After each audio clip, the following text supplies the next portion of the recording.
Schopenhauer's ethics.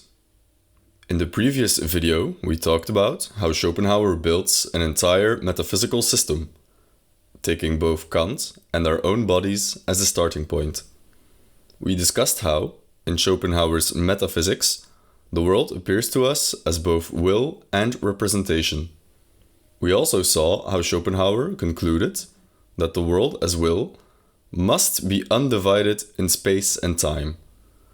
In other words, he showed how the world is one.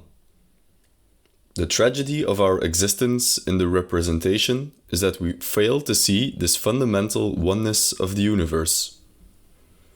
If you want to learn more about Schopenhauer's metaphysics, I suggest you watch the previous video in this series. To really understand Schopenhauer's ethics, you need at least a basic grip of the way he views the world. But for this video, we're focusing our attention on ethics. We have seen that the world, according to Schopenhauer, is fundamentally one. But as human beings, we can't help but see multiplicity. We can't help but see individual trees, rocks, rivers, animals, humans. So the big question is, what do we do? There are two answers to this question. We will discuss both of them. Schopenhauer identifies two paths readers of his philosophy can take. Ideally, these two paths will melt together into one, but we'll get to that. For now, let's focus on the first path: compassion. The first commandment in Schopenhauerian ethics is, "Thou shalt have compassion." Why? Remember how we said that the world, on a fundamental level, is one? There is no you or I. We just think there is. So it follows, when you hurt your fellow man, you are actually hurting yourself. And not just in a spiritual lovey-dovey kind of way, but in a very real metaphysical sense. Showing compassion means you recognize this fundamental truth. We're all in this together, because we're all the same. Life is suffering, but I feel you because you are me. In fact, the German word for compassion, Mitleid, literally means to suffer with, to suffer together.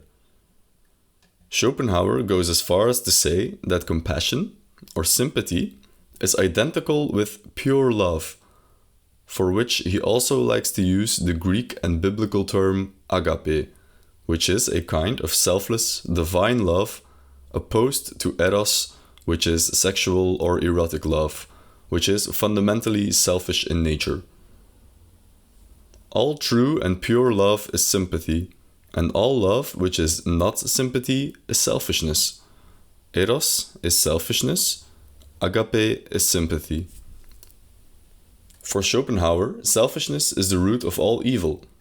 It is the opposite of compassion. The selfish person denies the fundamental truth of the universe. The selfish person acts as if he himself and the other are different beings, when in fact they are one and the same. In this way, the selfish person inflicts cruelty on the other without realizing he is hurting himself. By maintaining the illusion of the principium individuationis, the selfish person is directly responsible for the suffering of the world. We see how the virtue of compassion is the direct consequence of knowledge of the will. This is the first path the reader of Schopenhauer can take. Once you realize how the world is fundamentally one, the need to be compassionate is obvious. You're not just nice towards other people, you're nice towards yourself. However, there is another path, a much more demanding one. This is the path of asceticism. Asceticism is the voluntary practice of extreme self-discipline and denying oneself sensual pleasures such as food and sex. This is Schopenhauer's famous doctrine of the denial of the will. It is the next step in fully realizing Schopenhauer's fundamental truth. The will is the cause of all suffering in the world. Therefore, the most ethical step to take is to deny that will. The will to life constantly pushes us towards gratification of our base animal desires for food, sex, and pleasure. But by affirming the will in this manner, you become complicit in perpetuating the suffering of the world. If that veil of Maya, the principium individuationis, is lifted from the eyes of a man to such an extent that he no longer makes the egotistical distinction between his person and that of others, but takes as much interest in the suffering of other individuals as in his own, and therefore is not only benevolent in the highest degree, but even ready to sacrifice his own individuality whenever such a sacrifice will save a number of other persons, then it clearly follows that such a man, who recognizes in all beings his own inmost and true self, must also regard the infinite suffering of all suffering beings as his own, and take on himself the pain of the whole world. Asceticism is simply the next step in ethics. To be compassionate is one thing, but to recognize the fundamental truth on a deep level, it at once becomes clear that the path of the ascetic is the one to take. He sees wherever he looks suffering humanity, the suffering brute creation, and a world that passes away.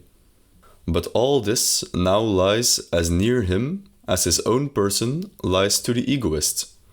Why should he now, with such knowledge of the world, assert this very life through constant acts of will, and thereby bind himself ever more closely to it, press it ever more firmly to himself? But what is asceticism in a practical sense? It's deviously simple. The ascetic is chaste. He does not eat for pleasure. In fact, he does nothing for pleasure. He does not pursue any kind of sensual gratification.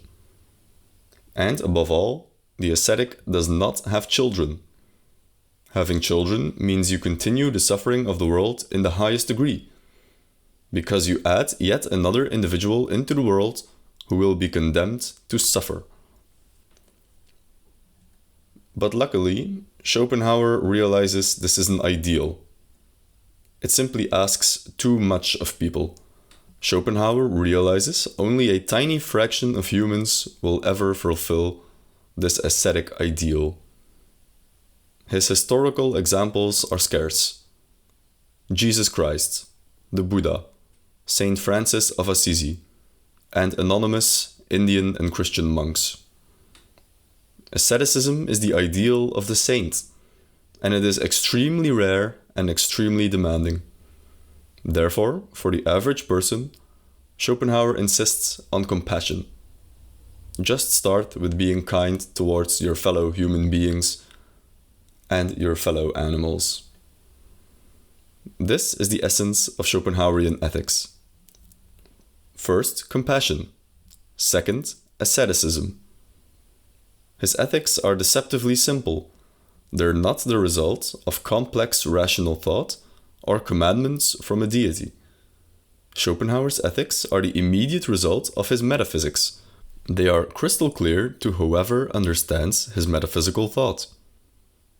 And because this way of life, the life of a monk, has been promoted for centuries by both Christians and Brahmins, Schopenhauer felt vindicated that, at last, he had found the eternal truth of the universe. He believed that with his philosophy, he laid bare the truth that humans have always known, but had hidden behind religious allegories and metaphors. Schopenhauer believed he showed us, in the rational, clear language of philosophy, what the ancient religions tried to teach through metaphor and allegory.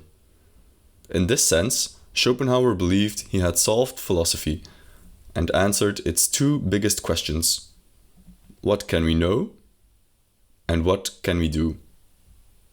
Schopenhauer finishes his masterpiece, The World as Will and Representation, as follows. Thus, in this way, by contemplation of the life and conduct of saints, whom it is certainly rarely granted us to meet with in our own experience, but who are brought before our eyes by the written history, and, with the stamp of inner truth, by art, we must banish the dark impression of that nothingness which we discern behind all virtue and holiness as their final goal, and which we fear as children fear the dark. We must not even evade it, like the Indians, through myths and meaningless words, such as reabsorption in Brahma or the nirvana of the Buddhists. Rather do we freely acknowledge that what remains after the entire abolition of will is for all those who are still full of will certainly nothing. But, conversely, to those in whom the will has turned and has denied itself, this, our world, which is so real with all its suns and Milky Ways, is nothing.